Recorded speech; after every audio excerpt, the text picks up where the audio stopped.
Hello मेरे 29 फरवरी वाले UP योद्धाओं। तो स्टूडेंट आपका 29 फरवरी को 12th बायोलॉजी का पेपर है और बहुत सारे स्टूडेंट सोच रहे होंगे सर हम बायोलॉजी में क्या क्या पढ़ें, यानी कि हर एक चैप्टर में वो कौन कौन से इंपॉर्टेंट क्वेश्चन हैं जिसको हम पढ़ के जाएं और इस बार बायोलॉजी में 70 में 70 लेकर आएं। तो स्टूडेंट आज के इस वीडियो में मैं आपके लिए पूरे बायोलॉजी के महत्वपूर्ण प्रश्नों को एक ही वीडियो में लेकर आया हूं। अगर जा रहे हो 29 फरवरी को 12th बायोलॉजी का पेपर देने तो इस वीडियो को देखकर जाना, क्योंकि आज मैं पूरे बायोलॉजी को एक ही वीडियो में फिनिश करूंगा। यानी कि पूरे बायोलॉजी में जितने महत्वपूर्ण प्रश्न हैं, चाहे वो 1 नंबर वाले हो, चाहे 2 नंबर वाले हो, चाहे 3 नंबर वाले हो, सबको, चाहे 5 नंबर वाले हो, सबको आज के इस वीडियो में हम कवर करेंगे। तो भैया देखिए, क्लास 12 बायोलॉजी 2024 पूरा बायोलॉजी एक ही वीडियो में। इस वीडियो को देखने के बाद आपको सब कुछ पता चल जाएगा कि क्या क्या पढ़कर हमें जाना है। मैं आपको चैप्टर वाइज सारे क्वेश्चंस बताऊंगा।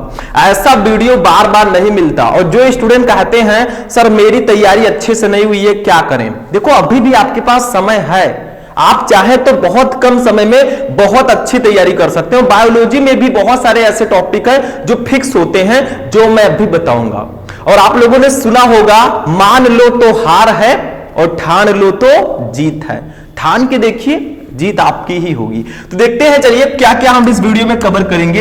इस वीडियो में बायोलॉजी में जितने भी चैप्टर हैं, चैप्टर 1 से लेकर चैप्टर 13 तक जितने भी क्वेश्चन है, सब कुछ मैं इस वीडियो में कवर करूंगा।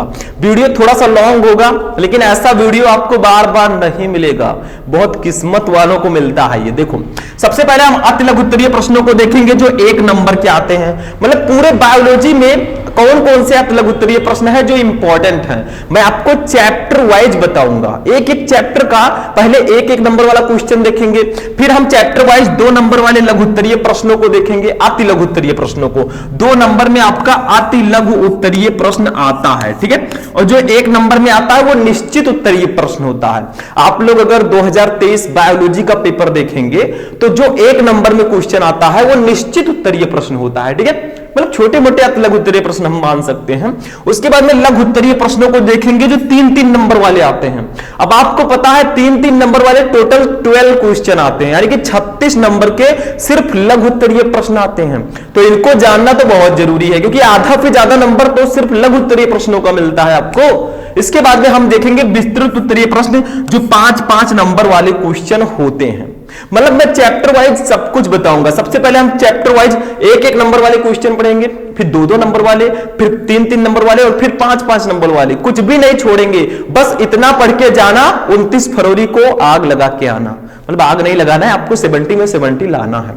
चलिए देखते हैं, सबसे पहले 1-1 नंबर वाले क्वेश्चंस को देखते हैं। चलिए सबसे पहले 1 नंबर वाले क्वेश्चंस। अब देखिए स्टूडेंट, 1-1 नंबर वाले क्वेश्चन कौन कौन से हैं जो बहुत ज्यादा इंपॉर्टेंट हैं। मैंने सारे क्वेश्चन की एक लिस्ट बनाई है, इस लिस्ट से करोगे पढ़ाई तो लिस्ट टॉपर लिस्ट में आपका नाम भी आएगा। देखो सबसे पहले 1-1 नंबर वाले प्रश्न देखो। सबसे पहला चैप्टर है पुष्पी पादपों में लैंगिक जनन। इस चैप्टर में 1-1 नंबर में क्या पढ़ के जाना है। अब मैं जो 1-1 नंबर में बता रहा हूं, हो सकता है ये 2-2 नंबर में भी आ जाए। मतलब कि एक आइडिया मैं आपको बता रहा हूं, ठीक है। देखो सबसे पहले परिपक्व परागकोश का चित्र।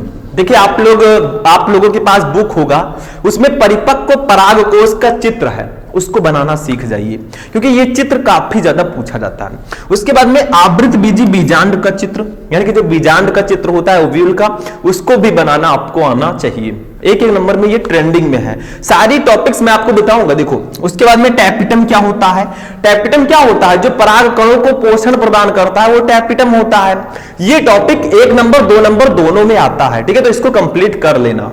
आप लोगों को मैंने बायोलॉजी के बहुत सारे क्लासेज आपको दी हैं, आप लोग सर्च करोगे 12th biology important question Shubham lecture, आपको क्लास मिल जाएगा, ठीक है। ढूंढोगे तो मिल जाएगा।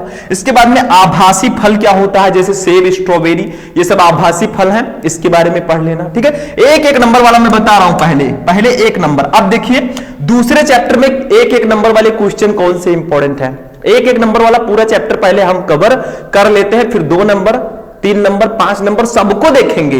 मत लो टेंशन जब तक है शुभम। ठीक है, देखो मानव जनन चैप्टर दूसरा चैप्टर है, इसमें देखिए पुरुष जनन तंत्र का चित्र आपको बनाना आना चाहिए। जो मेल रिप्रोडक्टिव सिस्टम है उसका फिगर आपको बनाना आना चाहिए, काफी इंपॉर्टेंट है। मानव शुक्राणु का चित्र जो स्पर्म होता है मनुष्यों में, उसका भी फिगर आपको बनाना आना चाहिए, बहुत इंपॉर्टेंट है। लीडिंग कोशिका क्या होती है? लीडिंग कोशिका वृषण में पाई जाती है, इस ये भी आपको पता होना चाहिए। आवर्त चक्र मेंस्ट्रुअल साइकिल्स क्या होता है फीमेल्स में, ये भी आपको पता होना चाहिए। प्रसव क्या होता है? प्रसव का मतलब क्या होता है? जो बच्चा पैदा होता है ना, उसी को प्रसव कहते हैं। मतलब गर्भ काल पूरा होने के बाद शिशु का गर्भाशय से बाहर आना ही प्रसव है। हो गया, क्या है इसमें? No problem. दुग्ध श्रावण क्या है? ये भी काफी ज्यादा इंपॉर्टेंट क्वेश्चन है, एक नंबर में। ठीक है, 2 नंबर में भी ये क्वेश्चन आ सकता है, मैं पहले ही बता चुका हूं, तो खूब ध्यान से पढ़ लो भैया। ये सारे क्वेश्चन कोई नहीं बताएगा, पढ़ाने को तो सब पढ़ा देंगे, लेकिन टॉपिक्स कौन कौन से इंपॉर्टेंट है इसको जानना बेहद ज्यादा जरूरी हो जाता है आप सभी के लिए। ठीक, चलिए आगे बढ़ते हैं। अब देखिए हम लोग जनन स्वास्थ्य चैप्टर पर चलते हैं, हमारा तीसरा चैप्टर है। इसमें देखिए भैया उल्ब वेधन क्या होता है, एमनियोसिंथेसिस क्या होता है, बताइए। ये काफी ज्यादा इंपॉर्टेंट है, एमनियोसिंथेसिस। ठीक है, इससे हम जैसे ये ऐसी प्रक्रिया है जिसमें हम गर्भाशय में जो है एक सुई के द्वारा वहां से फ्लूइड निकाल लेते हैं, उसको चेक करते हैं कि बच्चा जो है मेल है या फीमेल है, ये भी चेक कर सकते हैं, और उसमें कोई विकार तो नहीं है, कोई रोग तो नहीं है आनुवंशिक, वो भी हम चेक कर सकते हैं। ठीक है, आगे देखिए आईवीएफ तथा जीआईएफटी का फुल फॉर्म, आईयूडी का फुल फॉर्म इंट्रा यूटेरिन डिवाइस। ठीक है, तो ये सब आपको आना चाहिए, काफी ज्यादा इंपॉर्टेंट है। ठीक है, आगे बढ़ते हैं। जिसको जिसको फुल फॉर्म पता है कमेंट करके बोल देना। चैप्टर नंबर 4 पे चलते हैं। देखिए यहाँ पे चैप्टर का नाम थोड़ा गलत दे दिया गया है, तो चैप्टर 4 हमें नंबर में क्या रखा है, हमें क्या करना है, अच्छे से सिर्फ टॉपिक्स को जानना है। देखो चैप्टर का नाम है वंशागति और विविधता के सिद्धांत। इसमें सबसे पहले आपको वंशागति के बारे में पता होना चाहिए, आनुवंशिकी क्या होता है, वंशागति क्या होता है, ये काफी ज्यादा इंपॉर्टेंट क्वेश्चन है। जो चैप्टर का नाम है उसके बारे में तो पता होना ही चाहिए। ठीक है, फिर मेंडल का नियम छोटा सा आता है, मतलब मेंडल का नियम किसने प्रस्तावित किया। ठीक है, मतलब मेंडल के नियम में कितने लक्षणों का चुनाव किया गया, ऐसे ऐसे क्वेश्चंस आते हैं 1 नंबर में। ये मेंडल का नियम तो 5-5 नंबर वाले क्वेश्चंस में भी आते हैं। ठीक है, तो ऐसा मत समझिएगा कि 1 नंबर में नहीं आ सकता। ठीक, जैसे आपसे पूछ लिया जाए प्रभाविता का नियम किसने दिया, ग्रेगर जॉन मेंडल ने, ऐसे ऐसे क्वेश्चंस आते हैं। ठीक है, संकर पूर्वज संकरण पढ़ लेना, हीमोफीलिया, वर्णांधता, और यहां पे टर्नर सिंड्रोम, ये सब टॉपिक हमारे चैप्टर 4 से इंपॉर्टेंट है। ठीक है, आगे बढ़ते हैं। एक नंबर वाला अभी हम देख रहे हैं, चैप्टर 5 पे आते हैं। देखो नाम है वंशागति का आणविक आधार। जैसे हमारे अंदर डीएनए पाया जाता है, आरएनए पाया जाता है, इसी सब के बारे में हम इस चैप्टर में अध्ययन करते हैं। देखो इसमें जीन पढ़ लेना क्या होता है, पारक्रमण क्या होता है, जल विद्युत कण संचलन, उन्नायक और डीएनए लाइगेज, इतनी चीजें आपको पढ़ के जाना है चैप्टर नंबर 5 से। ठीक है, ध्यान से समझना, जो जो क्वेश्चन मैं बता रहा हूं that's a very important question, और इनको हल्के में मत लेना क्योंकि एग्जाम आ गया है, इन टॉपिक्स को तो आपको पढ़ना ही पड़ेगा। ठीक है, आगे बढ़ते हैं। चैप्टर 6 पे ज्यादा टाइम वेस्ट नहीं करेंगे क्योंकि अभी तो हम 1 नंबर वाला देख रहे हैं, अभी तो ट्रेलर है, पिक्चर अभी बाकी है मेरे दोस्त, ध्यान से समझना। जैव विकास चैप्टर जो हमारा है, ठीक है, इसमें क्या क्या इंपॉर्टेंट है, जीवन की उत्पत्ति का प्रकृतिवाद, अवशेषीय अंग क्या होते हैं, पैंजेसिस का सिद्धांत, और मेंडल तथा डार्विन का पूरा नाम। मेंडल का पूरा नाम ग्रेगर जॉन मेंडल, डार्विन का पूरा नाम चार्ल्स डार्विन। ठीक है, और अवशेषीय अंग क्या होते हैं, हमारे अंदर ऐसे ऐसे अंग हैं जिनका कोई यूज नहीं है। ठीक है, वो सब अवशेषीय अंग होते हैं। हमारे अंदर पूंछ भी पाई जाती है लेकिन बड़ा नहीं है भाई, तो हमारे अंदर यूज में नहीं आती, तो ऐसे ऐसे अंग हैं। ठीक है, आगे बढ़ते हैं।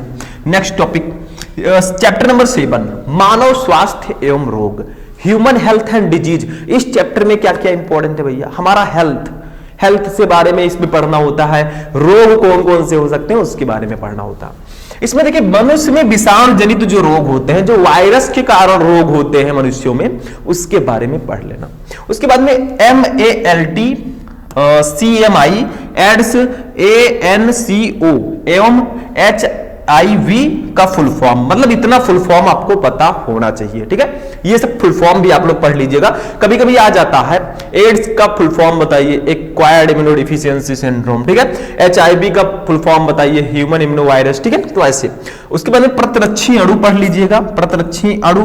फिर रोग जनक क्या होते हैं, ठीक है, रोग जनक वो होते हैं जो हमारे अंदर रोग पैदा करते हैं, और एक होता है वाहक। जो इस रोग जनक को एक स्थान से दूसरे स्थान तक लाता है। जैसे मच्छर ने हमें काटा, मलेरिया हो गया, तो भैया मच्छर के कारण मुझे मलेरिया नहीं हुआ है, हमें रोग जनक के कारण मलेरिया हुआ है। ठीक है, ये ध्यान रखिएगा। मच्छर तो लाने ले जाने का काम करता है। आगे देखिए, मानव कल्याण में सूक्ष्म जीव चैप्टर 7 में क्या क्या इंपॉर्टेंट है देखो।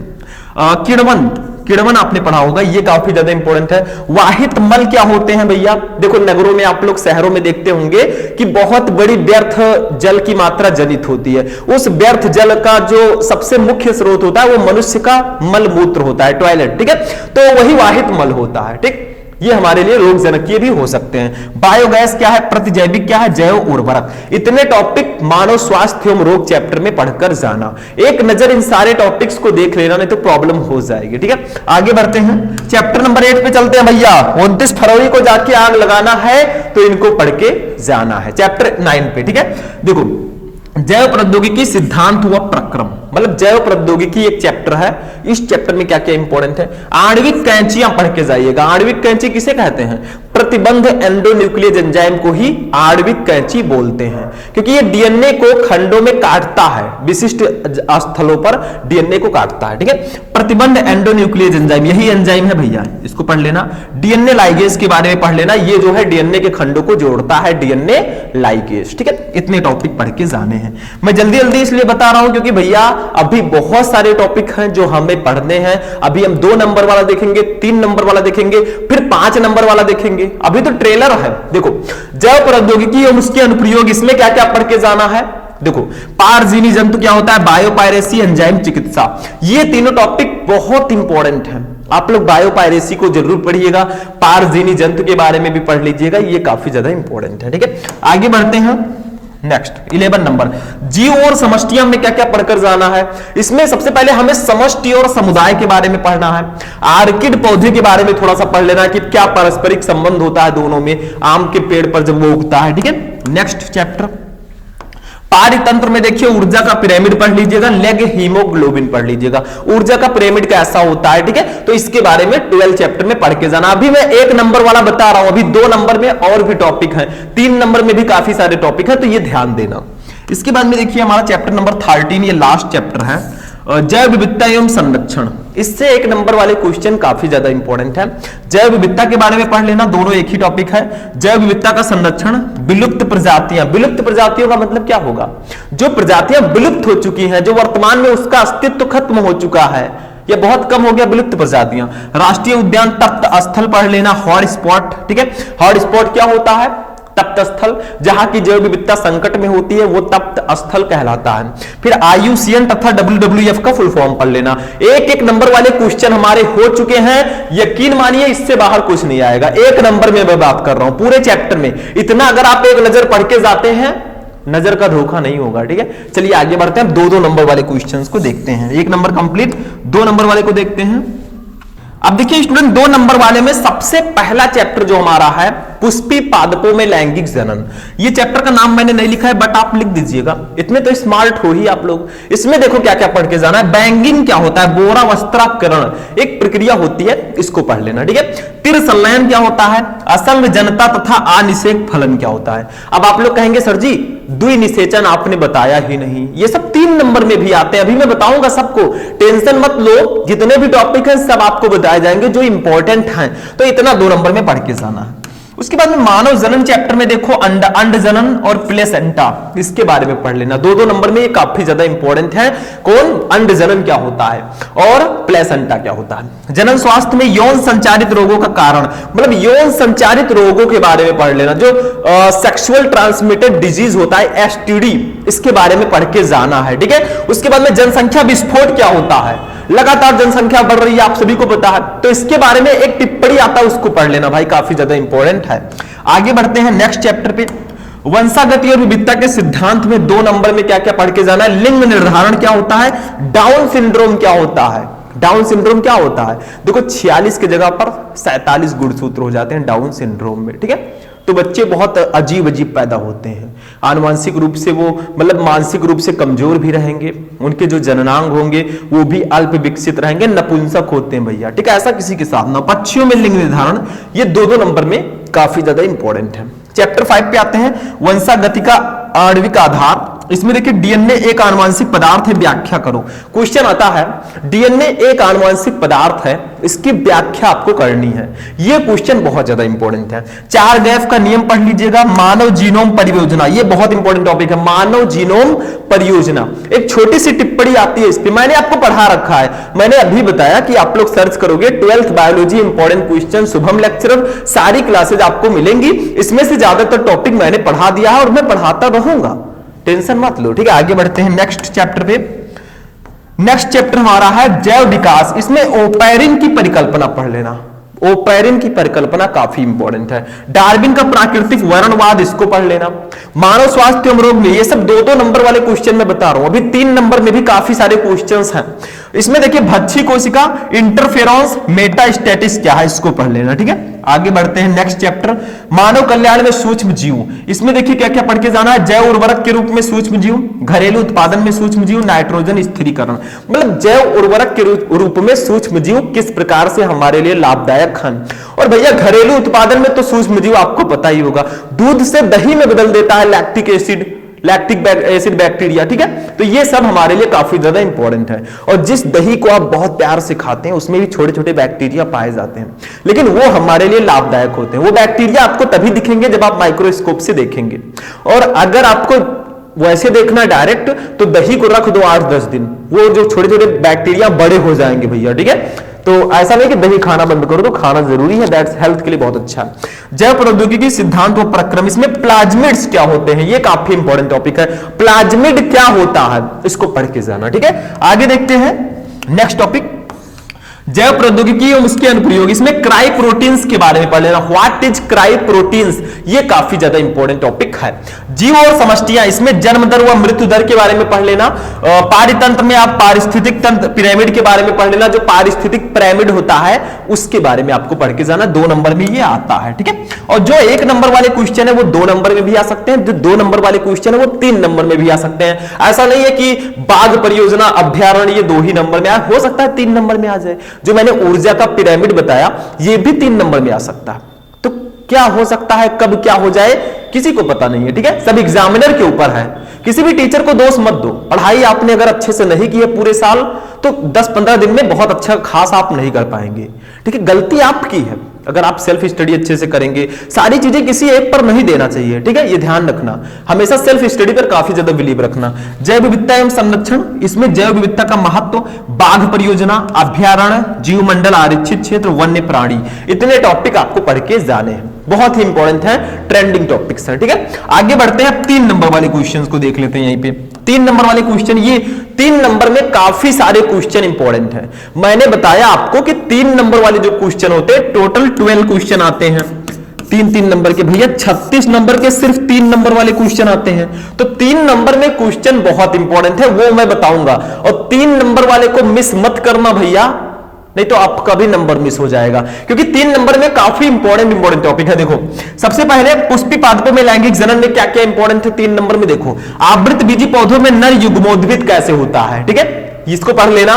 परागण क्या होता है, व्हाट इज पॉलिनेशन, एक पौधे से दूसरे पौधे तक पराग कणों का पहुंचना परागण होता है। लेकिन ऐसा नहीं है कि एक पौधे से दूसरे पौधे तक ही पहुंचे, वो तो पर परागण होगा। स्वपरागण क्या होगा, एक ही वृक्ष पर 2 फूल लगे हुए हैं, ठीक है, और एक उसी पुष्प के एक फूल का परागकण दूसरे पुष्प के वर्तिकाग्र तक पहुंचे, ये भी परागण होता है, ठीक है।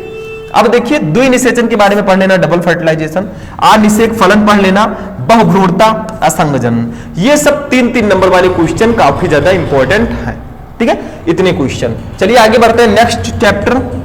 अब देखिए स्टूडेंट, हमारा जो नेक्स्ट चैप्टर है ये है मानव जनन, ठीक है। इसमें 3 नंबर में क्या क्या आता है, देखो सबसे पहले शुक्राणु जनन क्या होता है और भ्रूणीय परिवर्तन। देखिए इसमें शुक्राणु जनन जो टॉपिक है ये बहुत इंपॉर्टेंट है, मतलब ये विस्तृत उत्तरीय प्रश्नों में भी आता है और 3-3 नंबर वाले क्वेश्चंस में भी आता है, ठीक है। चैप्टर 3 जनन स्वास्थ्य मतलब रिप्रोडक्टिव हेल्थ, इस चैप्टर में क्या क्या इंपॉर्टेंट है, इसमें देखिए मनुष्य में यौन संबंधी रोग और पात्रे निषेचन, ठीक है, पात्रे निषेचन जो IVF होता है, ये दोनों टॉपिक काफी ज्यादा इंपॉर्टेंट है।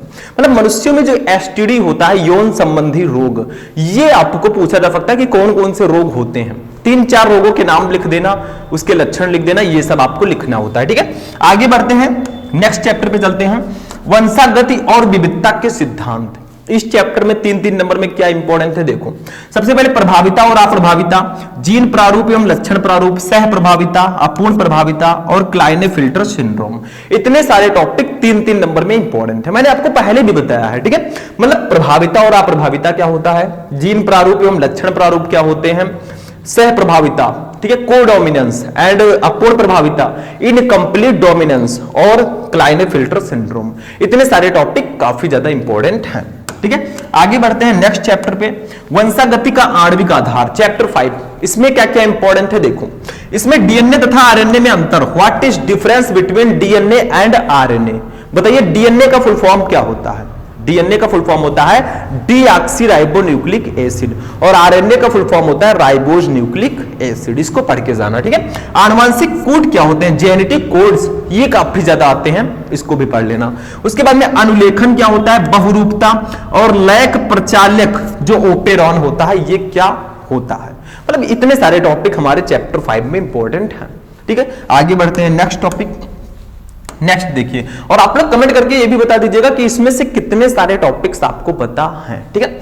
जैव विकास में देखिए मिलर का प्रयोग, ये काफी ज्यादा इंपॉर्टेंट है, इसको वेरी इंपॉर्टेंट की कैटेगरी में मैं रखता हूं। मिलर का प्रयोग, ठीक है, एक्सपेरिमेंट ऑफ मिलर, इसको पढ़ लेना। उत्परिवर्तन क्या होता है, अनुकूली विकिरण क्या होता है, ये तीनों टॉपिक वेरी इंपॉर्टेंट है, मोस्ट इंपॉर्टेंट जिसको आप कह सकते हैं, ठीक है। इसको पढ़ लेना। आगे बढ़ते हैं नेक्स्ट चैप्टर पे चलते हैं हम लोग।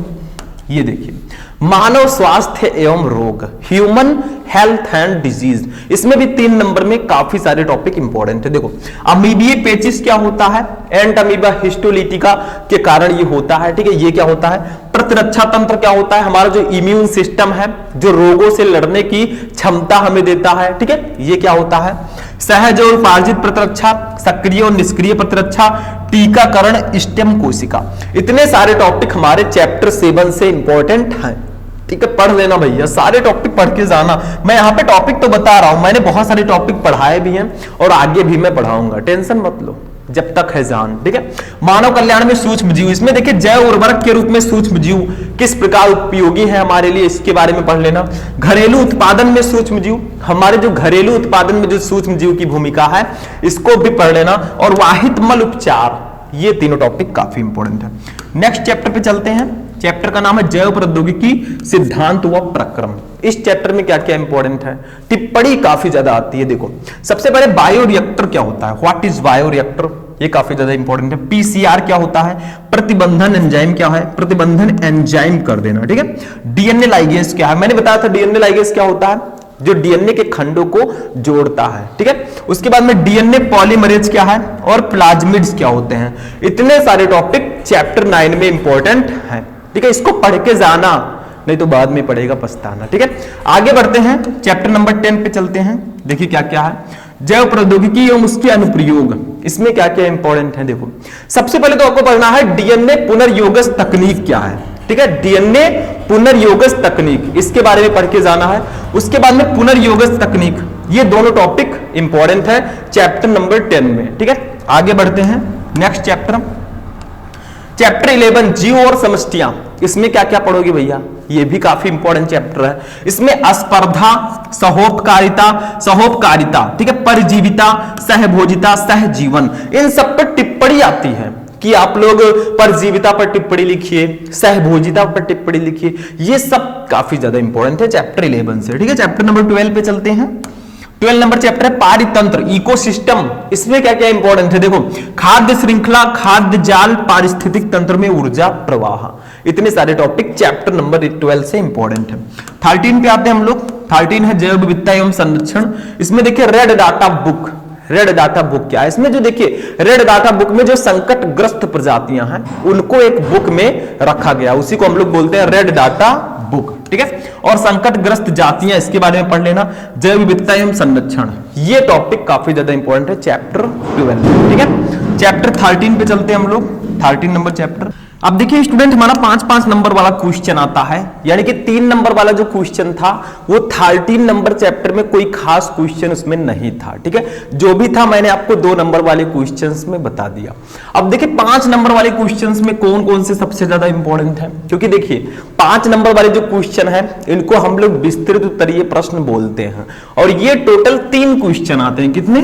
3 क्वेश्चन आते हैं 5-5 नंबर के, आपको 15 नंबर इसके लिए दिए जाते हैं। और इसमें कौन कौन से चैप्टर सबसे ज्यादा इंपॉर्टेंट है उसको जान लेते हैं, और कौन कौन से क्वेश्चन आपको पढ़ के जाने हैं वो भी हम जान लेते हैं, ठीक है। सबसे पहले बात करते हैं पुष्पी पादपों में लैंगिक जनन चैप्टर से कौन सा विस्तृत उत्तरीय प्रश्न सबसे ज्यादा इंपॉर्टेंट है, मतलब कौन सा लॉन्ग क्वेश्चन सबसे ज्यादा इंपॉर्टेंट है। देखो इसमें एक ही क्वेश्चन ज्यादा इंपॉर्टेंट है, आवृत बीजी पौधों में गुरु बीजाणु जनन प्रक्रिया का वर्णन कीजिए। ऐसे क्वेश्चन आता है कि आवृत बीजी जो पौधे होते हैं उसमें गुरु बीजाणु जनन जो प्रक्रिया होती है उसको आपको बताना है, ठीक है। लघु बीजाणु जनन जो प्रक्रिया है वो ज्यादातर 3 नंबर वाले क्वेश्चन में आता है, जो मैंने आपको बता दिया, ठीक है। इसके बाद में मानव जनन चैप्टर में 2 क्वेश्चन सबसे ज्यादा इंपॉर्टेंट है, इन दोनों को मैं बहुत इंपॉर्टेंट समझता हूं। देखो क्वेश्चन है आपका मनुष्य के नर जनन तंत्र, यहां पे नर लिख दीजिएगा, मनुष्य के नर जनन तंत्र का सचित्र वर्णन करो, यानी कि जो ह्यूमन रिप्रोडक्टिव सिस्टम होता है इसका आपको चित्र के साथ वर्णन करना है कि कौन सा पार्ट कहां पे होता है, ठीक है। दूसरा है मनुष्य में मादा जनन तंत्र का वर्णन करो, यानी कि male reproductive system and female reproductive system, ये दोनों टॉपिक 5 नंबर वाले क्वेश्चंस में सबसे ज्यादा इंपॉर्टेंट है, ठीक है। तो इनको पढ़ लेना। बहुत सारे स्टूडेंट कहेंगे सर शुक्राणु जनन भी है इसमें इंपॉर्टेंट। देखो शुक्राणु जनन मैंने आपको 3 नंबर वाले क्वेश्चंस में बता दिया, हो सकता है कैन बी कि वो 5 नंबर वाले क्वेश्चन में भी आ जाए, ठीक है। आगे बढ़ते हैं, नेक्स्ट चैप्टर देखते हैं। अब देखिए नेक्स्ट चैप्टर, हम चैप्टर 4 को मैंने रखा है, चैप्टर 3 जो आपका है जनन स्वास्थ्य, उससे एक ही क्वेश्चन इंपॉर्टेंट है, जनसंख्या विस्फोट पर आपको टिप्पणी करने को पूछा जा सकता है, या फिर परिवार नियोजन से रिलेटेड क्वेश्चन आ सकता है, तो इसको पढ़ लेना, ठीक है। बाकी चैप्टर 4 में देखिए वंशागति और विविधता के सिद्धांत, इसमें 5 नंबर में जो क्वेश्चन आता है वो है मेंडल की प्रभाविता के नियमों की विवेचना कीजिए। मतलब जो मेंडल्स के नियम है वो आपके 5 मार्क्स में आते हैं दीर्घ उत्तरीय प्रश्नों में, ठीक है। एक और क्वेश्चन आता है वर्णांधता पर टिप्पणी लिखिए, मतलब वर्णांधता के बारे में आपको विस्तार से लिखना है। वर्णांधता जो है ये एक आनुवंशिक रोग है और इसके बारे में आपको खूब विस्तार से लिखना होता है, ठीक है। चैप्टर 5 में देखिए इसमें भी 2-3 क्वेश्चन काफी ज्यादा इंपॉर्टेंट है। अगर देखा जाए तो विस्तृत उत्तरीय प्रश्नों की दृष्टि से चैप्टर 5 काफी इंपॉर्टेंट है। नाम है इसका वंशागति का आणविक आधार, ठीक है, आणविक आधार।